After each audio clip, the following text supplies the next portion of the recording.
The Prophet ﷺ used to seek refuge in Allah Azza wa Jal from knowledge that is not beneficial. أعوذ بك من علم لا ينفع. And knowledge can be beneficial and mandatory to learn, such as the knowledge of Tawheed, the knowledge of Allah's beautiful names and attributes, the knowledge of the Quran, of the Sunnah, of fiqh. It can be beneficial but permissible, or a communal obligation, such as chemistry, physics, math, medicine, etc. These are beneficial, but they're not related to the deen. If some of the people learn it, then the rest of the community are exempted from any sin. And there are sciences or knowledge that is permissible to learn because it has no good things in it and no bad things in it. So someone likes to pick up photography as a hobby, or to be a carpenter, or to learn car mechanics. This can be beneficial, it can have no value to him, depending. And there are sciences that are prohibited, either to their nature, such as the science of knowing how things can be through astrology and studying the movement of the stars and the zodiacs.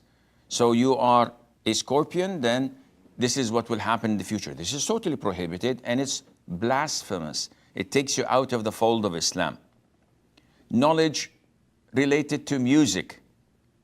If you go and study music or the arts, this is haram knowledge. Music is haram. Studying theater or cinema is also related to haram jobs. And studying of philosophy. So what do people study in philosophy? Philosophy teaches people how to be independent from everything, even from religion.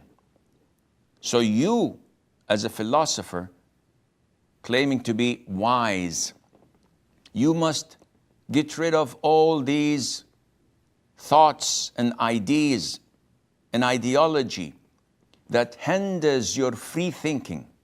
You're a free thinker. So you don't believe except what your logic tells you to believe. My logic tells me that there isn't any invisible creatures such as angels or devils. There is no heaven and hell.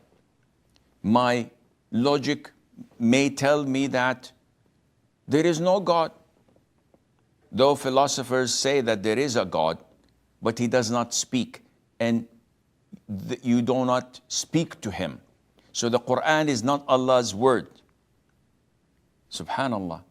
And they don't definitely believe in the hereafter and the day of judgment.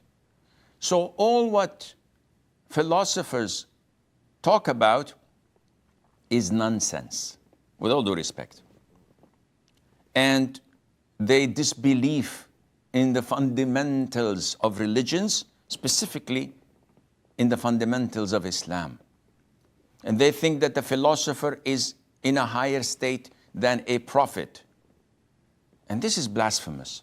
So this is why the vast majority, if not all of the scholars of Islam, say that studying philosophy is prohibited. So many people who were highly decorated students of knowledge, who studied Aqidah, who studied Hadith, when they went to the disbelieving countries, to Kafir countries, and studied Islam there, they got deviated and they were brainwashed to talk against their own religion through philosophy. They could not understand Islam until they studied it in these kafir countries. So this shows you how dangerous studying philosophy and the likes at such countries when you don't have strong foundation in Aqidah. And this is why scholars say that it's totally prohibited to study it. Now, sometimes I'm doing English literature. I'm doing something that deals with business or but there is a mandatory course in philosophy that I have to study. Otherwise, I would not graduate. In this case, you may study it while abhorring and disbelieving everything that is in it, and you do that out of necessity while consulting scholars to back you up all the way in order to enforce your iman, and Allah Azza wa Jal knows best.